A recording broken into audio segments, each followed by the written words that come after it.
मेरे प्यारे देशवासियों, नमस्कार। कोरोना की दूसरी वेव और दूसरी वेव से हम भारतवासियों की लड़ाई जारी है।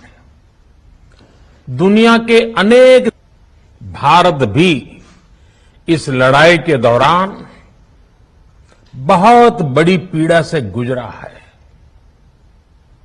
हम में से कई लोगों ने अपने परिजनों को, अपने परिचितों को खोया है।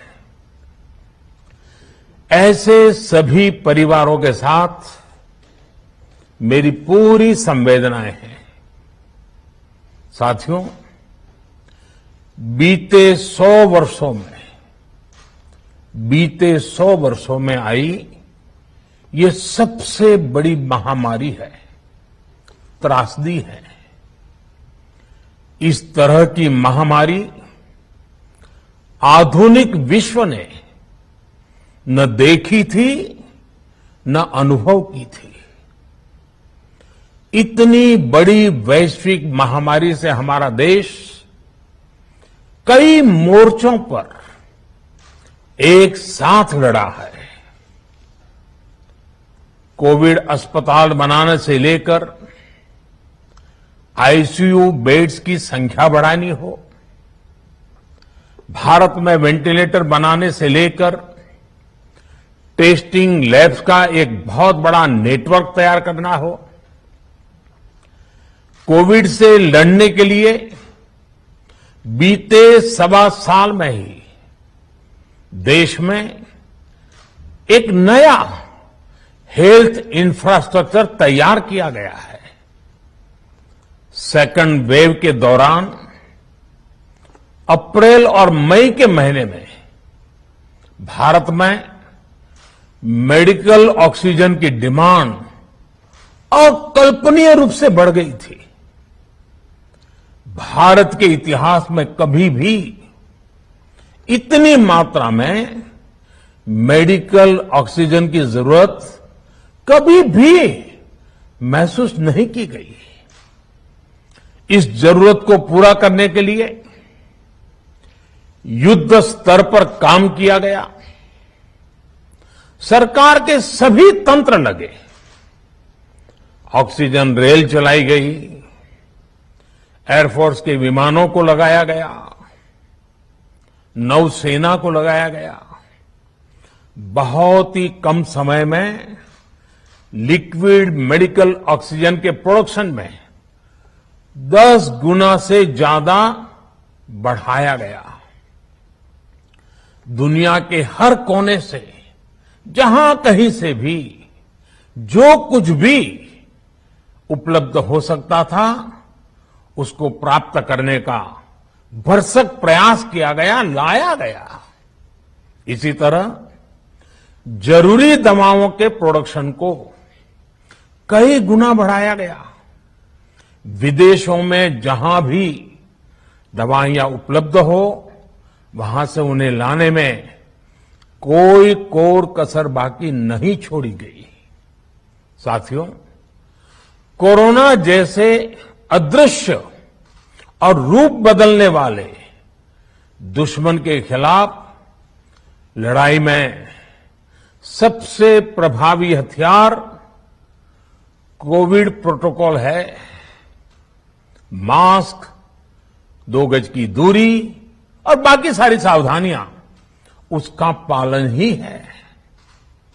इस लड़ाई में वैक्सीन हमारे लिए सुरक्षा कवच की तरह है। आज पूरे विश्व में वैक्सीन के लिए जो मांग है उसकी तुलना में उत्पादन करने वाले देश और वैक्सीन बनाने वाली कंपनियां बहुत कम है, इन्हीं गिनी हैं। कल्पना करिए कि अभी हमारे पास भारत में बनी वैक्सीन नहीं होती तो आज भारत जैसे विशाल देश में क्या होता। आप पिछले 50-60 साल का इतिहास देखेंगे तो पता चलेगा कि भारत को विदेशों से वैक्सीन प्राप्त करने में दशकों लग जाते थे। विदेशों में वैक्सीन का काम पूरा हो जाता था, तब भी हमारे देश में वैक्सीनेशन का काम शुरू भी नहीं हो पाता था। पोलियो की वैक्सीन हो, स्मॉल पॉक्स, जहां गांव में हम उसको चेचक कहते हैं, चेचक की वैक्सीन हो, हेपेटाइटिस बी की वैक्सीन हो, इनके लिए देशवासियों ने दशकों तक इंतजार किया था।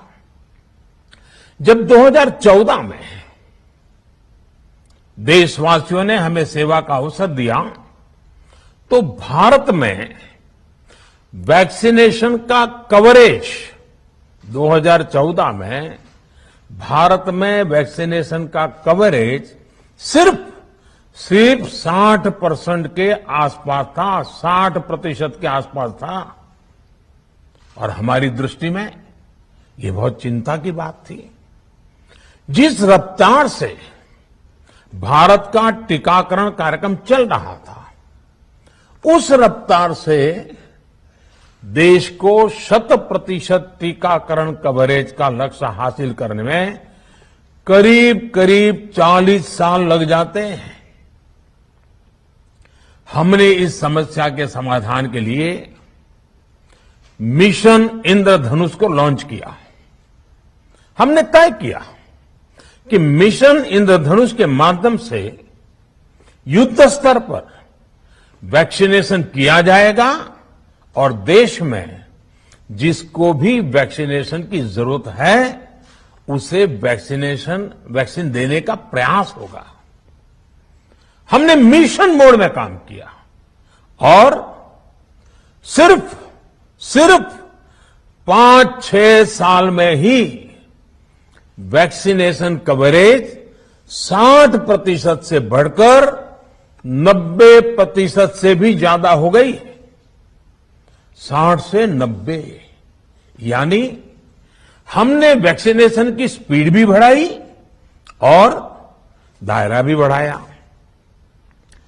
हमने बच्चों को कई जानलेवा बीमारियों से बचाने के लिए कई नए टीकों का भी भारत के टीकाकरण अभियान का हिस्सा बना दिया। हमने इसलिए किया क्योंकि हमें हमारे देश के बच्चों की चिंता थी, गरीब की चिंता थी, गरीब के उन बच्चों की चिंता थी जिन्हें कभी टीका लग ही नहीं पाता था। हम 100% टीकाकरण कवरेज की तरफ बढ़ रहे थे कि कोरोना वायरस ने हमें घेर लिया। देश नहीं, दुनिया के सामने फिर पुरानी आशंकाएं घिरने लगी कि अब भारत कैसे इतनी बड़ी आबादी को बचा पाएगा।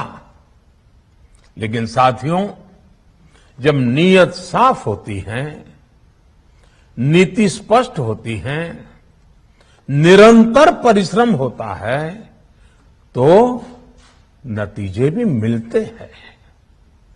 हर आशंका को दरकिनार करके भारत ने 1 साल के भीतर ही एक नहीं बल्कि 2 made in India vaccine launch कर दी।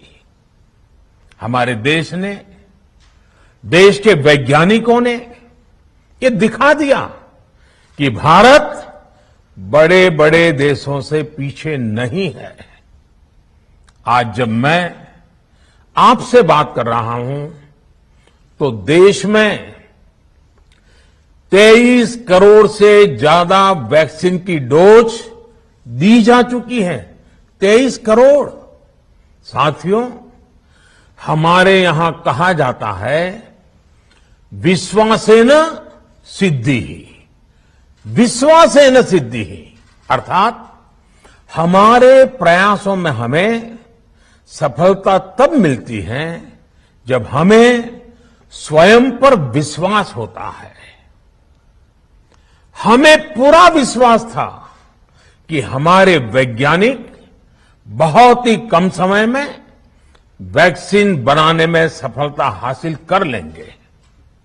इसी विश्वास के चलते जब हमारे वैज्ञानिक अपना रिसर्च वर्क कर ही रहे थे, तभी हमने लॉजिस्टिक्स और दूसरी तैयारियां शुरू कर दी थी। आप सब भली भांति जानते हैं कि पिछले साल यानी एक साल पहले, पिछले साल अप्रैल में जब कोरोना के कुछ ही हजार केस थे, उसी समय वैक्सीन टास्क फोर्स का गठन कर दिया गया था। भारत के लिए वैक्सीन बनाने वाली कंपनियों को सरकार ने हर तरह से सपोर्ट किया। वैक्सीन निर्माताओं को क्लिनिकल ट्रायल में मदद की गई। रिसर्च और डेवलपमेंट के लिए जरूरी फंड दिया गया। हर स्तर पर सरकार उनके साथ कंधे से कंधा मिलाकर चली। आत्मनिर्भर भारत पैकेज के तहत मिशन कोविड सुरक्षा के माध्यम से भी उन्हें हजारों करोड़ रुपए उपलब्ध कराए गए। पिछले काफी समय से देश लगातार जो प्रयास और परिश्रम कर रहा है, उससे आने वाले दिनों में वैक्सीन की सप्लाई और भी ज्यादा बढ़ने वाली है। आज देश में 7 कंपनियां विभिन्न प्रकार की वैक्सीन का प्रोडक्शन कर रही है। 3 और वैक्सीन का ट्रायल भी एडवांस स्टेज पर चल रहा है। वैक्सीन की उपलब्धता बढ़ाने के लिए दूसरे देशों की कंपनियों से भी वैक्सीन खरीदने की प्रक्रिया को तेज किया गया है। इधर हाल के दिनों में कुछ एक्सपर्ट्स द्वारा हमारे बच्चों को लेकर भी चिंता जताई गई है। इस दिशा में भी 2 वैक्सीन का ट्रायल तेजी से चल रहा है। इसके अलावा अभी देश में एक नेजल वैक्सीन पर भी रिसर्च जारी है। इसे सिरिंज से न देकर नाक में स्प्रे किया जाएगा।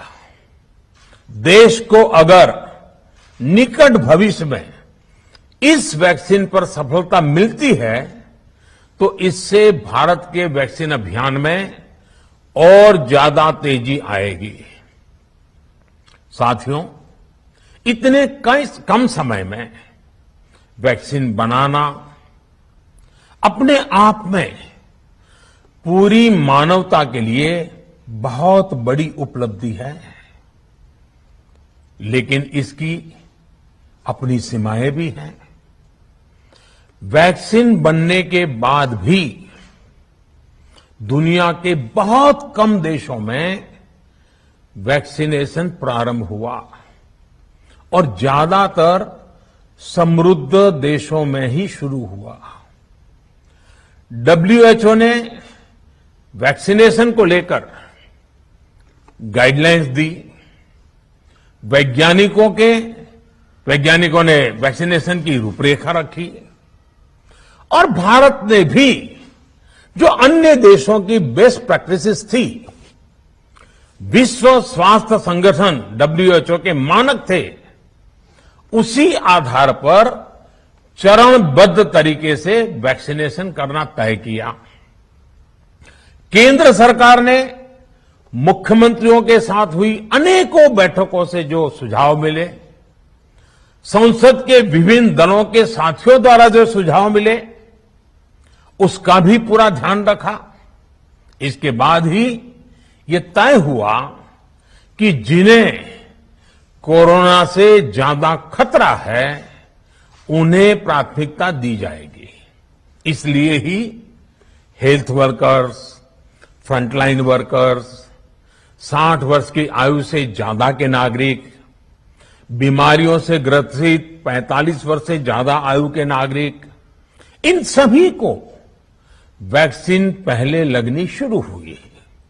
आप कल्पना कर सकते हैं कि अगर कोरोना की दूसरी वेव से पहले हमारे फ्रंटलाइन वर्कर्स को वैक्सीन नहीं लगी होती तो क्या होता?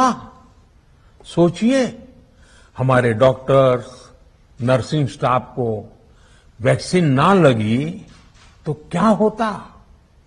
अस्पतालों में सफाई करने वाले हमारे भाई बहनों को, एम्बुलेंस के हमारे ड्राइवर्स भाई बहनों को वैक्सीन ना लगी होती तो क्या होता? ज्यादा से ज्यादा हेल्थ वर्कर्स को वैक्सीनेशन होने की वजह से ही वो निश्चिंत होकर दूसरों की सेवा में लग पाए, लाखों देशवासियों का जीवन बचा पाए। लेकिन देश में कम होते कोरोना के मामलों के बीच केंद्र सरकार के सामने अलग अलग सुझाव भी आने लगे, भिन्न भिन्न मांगे होने लगी, पूछा जाने लगा, सब कुछ भारत सरकार ही क्यों तय कर रही है? राज्य सरकारों को छूट क्यों नहीं दी जा रही है? राज्य सरकारों को लॉकडाउन की छूट क्यों नहीं मिल रही है? One size does not fit all जैसी बातें भी कही गई। दलील ये दी गई कि संविधान में चूंकि हेल्थ, आरोग्य प्रमुख रूप से राज्य का विषय है, इसलिए अच्छा है कि सब राज्य ही करें। इसलिए इस दिशा में एक शुरुआत की गई। भारत सरकार ने एक बृहद गाइडलाइन बनाकर राज्यों को दी ताकि राज्य अपनी आवश्यकता और सुविधा के अनुसार काम कर सके। स्थानीय स्तर पर कोरोना कर्फ्यू लगाना हो, माइक्रो कंटेनमेंट जोन बनाना हो, इलाज से जुड़ी व्यवस्थाएं हो, भारत सरकार ने राज्यों की इन मांगों को स्वीकार किया। साथियों, इस साल 16 जनवरी से शुरू होकर अप्रैल महीने के अंत तक भारत का वैक्सीनेशन कार्यक्रम मुख्यतः केंद्र सरकार की देखरेख में ही चला। सभी को मुफ्त वैक्सीन लगाने के मार्ग पर देश आगे बढ़ रहा था। देश के नागरिक भी अनुशासन का पालन करते हुए अपनी बारी आने पर वैक्सीन लगवा रहे थे। इस बीच कई राज्य सरकारों ने फिर कहा कि वैक्सीन का काम डिसेंट्रलाइज किया जाए और राज्यों पर छोड़ दिया जाए। तरह तरह के स्वर उठे, जैसे कि वैक्सीनेशन के लिए एज ग्रुप क्यों बनाए गए। दूसरी तरफ किसी ने कहा कि उम्र की सीमा आखिर केंद्र सरकार ही क्यों तय करे। कुछ आवाजें तो ऐसी भी उठी कि बुजुर्गों का वैक्सीनेशन पहले क्यों हो रहा है। भांति भांति के दबाव भी बनाए गए। देश के मीडिया के एक वर्ग ने इसे कैंपेन के रूप में भी चलाया। साथियों, काफी चिंतन मनन के बाद इस बात पर सहमति बनी कि राज्य सरकारें अपनी तरफ से भी प्रयास करना चाहती हैं, तो भारत सरकार को क्यों इतराज हो और भारत सरकार इतराज क्यों करे। राज्यों की इस मांग को देखते हुए, उनके आग्रह को ध्यान में रखते हुए 16 जनवरी से जो व्यवस्था चली आ रही थी, उसमें प्रयोग के तौर पर एक बदलाव किया गया। हमने सोचा कि राज्य ये मांग कर रहे हैं, उनका उत्साह है, तो चलो भाई 25% का काम उन्हीं को सुपुर्द कर दिया जाए, उन्हीं को दे दिया जाए। स्वाभाविक है 1 मई से राज्यों को 25% काम उनके हवाले कर दिया गया। उसे पूरा करने के लिए उन्होंने अपने अपने तरीके से प्रयास भी किए। इतने बड़े काम में किस तरह की कठिनाइयां आती हैं, ये भी उनके ध्यान में आने लगा। उनको पता चला पूरी दुनिया में वैक्सीन की क्या स्थिति है, इसकी सच्चाई से भी राज्य परिचित हुए। और हमने देखा, एक तरफ मई में सेकेंड वेव, दूसरी तरफ वैक्सीन के लिए लोगों का बढ़ता रुझान, और तीसरी तरफ राज्य सरकारों की कठिनाइयां। मई में 2 सप्ताह बीतते बीतते कुछ राज्य खुले मन से ये कहने लगे कि पहले वाली व्यवस्था ही अच्छी थी। धीरे धीरे इसमें कई राज्य सरकारें जुड़ती चली गई। वैक्सीन का काम राज्यों पर छोड़ा जाए, जो इसकी वकालत कर रहे थे उनके विचार भी बदलने लगे। एक अच्छी बात रही कि समय रहते राज्य पुनर्विचार की मांग के साथ फिर आगे आए। राज्यों की इस मांग पर हमने भी सोचा कि देशवासियों को तकलीफ ना हो, सुचारू रूप से उनका वैक्सीनेशन हो। इसके लिए 1 मई के पहले वाली, यानी 1 मई के पहले 16 जनवरी से अप्रैल अंत तक जो व्यवस्था थी, पहले वाली पुरानी व्यवस्था को फिर से लागू किया जाए।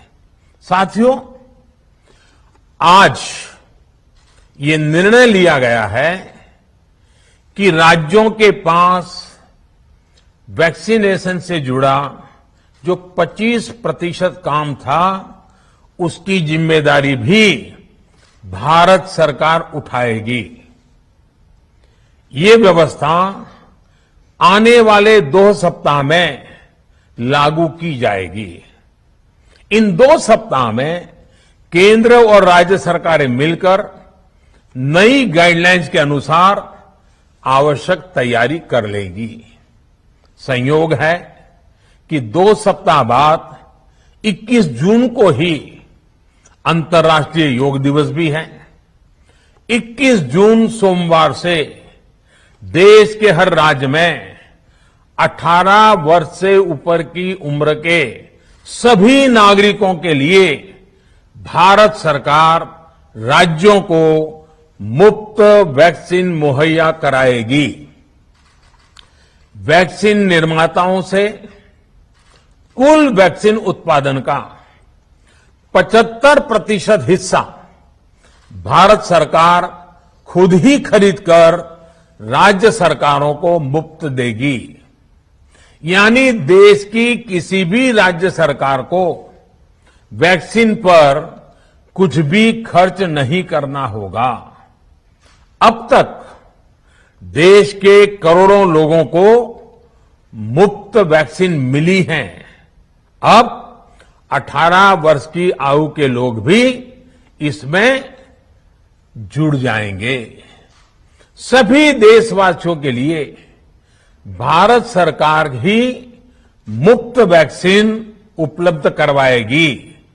गरीब हो, निम्न मध्यम वर्ग हो, मध्यम वर्ग हो या फिर उच्च वर्ग, भारत सरकार के अभियान में मुफ्त वैक्सीन ही लगाई जाएगी।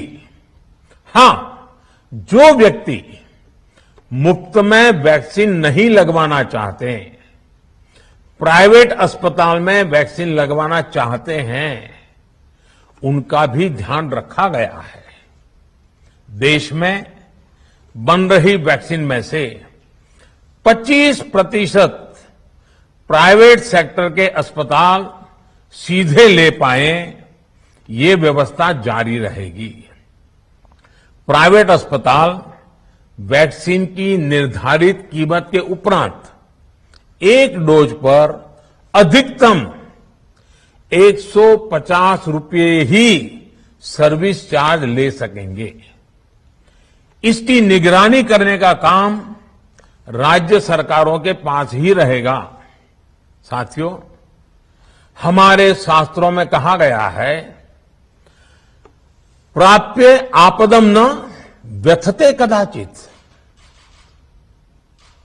उद्योगम अनु इच्छति चा प्रमत्तः, अर्थात विजेता आपदा आने पर उससे परेशान होकर हार नहीं मानते, बल्कि उद्यम करते हैं, परिश्रम करते हैं और परिस्थिति पर जीत हासिल करते हैं। कोरोना से लड़ाई में 130 करोड़ से अधिक भारतीयों ने अभी तक की यात्रा आपसी सहयोग, दिन रात मेहनत करके तय की है। आगे भी हमारा रास्ता हमारे श्रम और सहयोग से ही मजबूत होगा। हम वैक्सीन प्राप्त करने की गति भी बढ़ाएंगे और वैक्सीनेशन अभियान को भी और गति देंगे। हमें याद रखना है कि भारत में वैक्सीनेशन की रफ्तार आज भी दुनिया में बहुत तेज है, अनेक विकसित देशों से भी तेज है। हमने जो टेक्नोलॉजी प्लेटफॉर्म बनाया है कोविन, उसकी भी पूरी दुनिया में चर्चा हो रही है। अनेक देशों ने भारत के इस प्लेटफॉर्म को इस्तेमाल करने में रुचि भी दिखाई है। हम सब देख रहे हैं कि वैक्सीन की एक एक डोज कितनी महत्वपूर्ण है।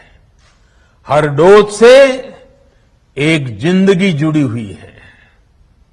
केंद्र सरकार ने ये व्यवस्था भी बनाई है कि हर राज्य को कुछ सप्ताह पहले ही बता दिया जाएगा कि उसे कब कितनी डोज मिलने वाली है। मानवता के इस पवित्र कार्य में वाद विवाद और राजनीतिक छींटाकशी से ऐसी बातों को कोई भी अच्छा नहीं मानता है। वैक्सीन की उपलब्धता के अनुसार पूरे अनुशासन के साथ वैक्सीन लगती रहे, देश के हर नागरिक तक हम पहुंच सके, ये हर सरकार, हर जनप्रतिनिधि, हर प्रशासन की सामूहिक जिम्मेदारी है। प्रिय देशवासियों, टीकाकरण के अलावा आज एक और बड़े फैसले में, उस फैसले से मैं आपको अवगत कराना चाहता हूं।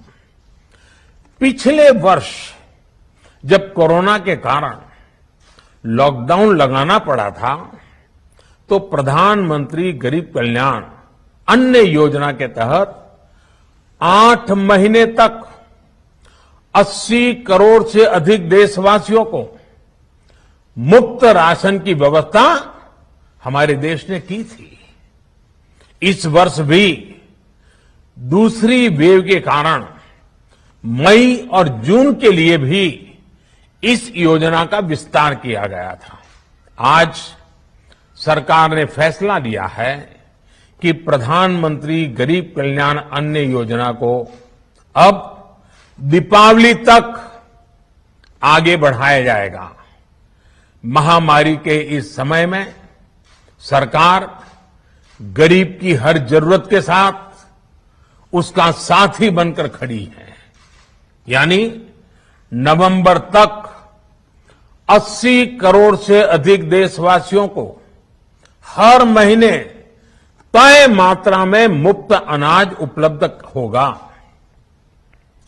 इस प्रयास का मकसद यही है कि मेरे किसी भी गरीब भाई बहन को, उसके परिवार को भूखा सोना न पड़े। साथियों, देश में हो रहे इन प्रयासों के बीच कई क्षेत्रों से वैक्सीन को लेकर भ्रम और अफवाहों की जानकारी चिंता बढ़ाती है। ये चिंता भी मैं आपके सामने व्यक्त करना चाहता हूं। जब से भारत में वैक्सीन पर काम शुरू हुआ, तभी से कुछ लोगों द्वारा ऐसी बातें कही गई जिससे आम लोगों के मन में शंका पैदा हो। कोशिश ये भी हुई कि भारत के वैक्सीन निर्माताओं का हौसला पस्त पड़ जाए और उनके सामने अनेक प्रकार की बाधाएं आए। जब भारत की वैक्सीन आई तो अनेक माध्यमों से शंका आशंका को और बढ़ाया गया। वैक्सीन न लगवाने के लिए भांति भांति के तर्क प्रचारित किए गए। इन्हें भी देश देख रहा है। जो लोग वैक्सीन को लेकर आशंका पैदा कर रहे हैं, अफवाहें फैला रहे हैं, वो भोले भाले भाई बहनों के जीवन के साथ बहुत बड़ा खिलवाड़ कर रहे हैं। ऐसी अफवाहों से सतर्क रहने की जरूरत है। मैं भी आप सबसे, समाज के प्रबुद्ध लोगों से, युवाओं से अनुरोध करता हूं कि आप भी वैक्सीन को लेकर जागरूकता बढ़ाने में सहयोग करें। अभी कई जगहों पर कोरोना कर्फ्यू में ढील दी जा रही है, लेकिन इसका मतलब ये नहीं कि हमारे बीच से कोरोना चला गया है। हमें सावधान भी रहना है और कोरोना से बचाव के नियमों का भी सख्ती से पालन करते रहना है। मुझे पूरा विश्वास है हम सब कोरोना से इस जंग में जीतेंगे। भारत कोरोना से जीतेगा। इन्हीं शुभकामनाओं के साथ आप सभी देशवासियों का बहुत बहुत धन्यवाद।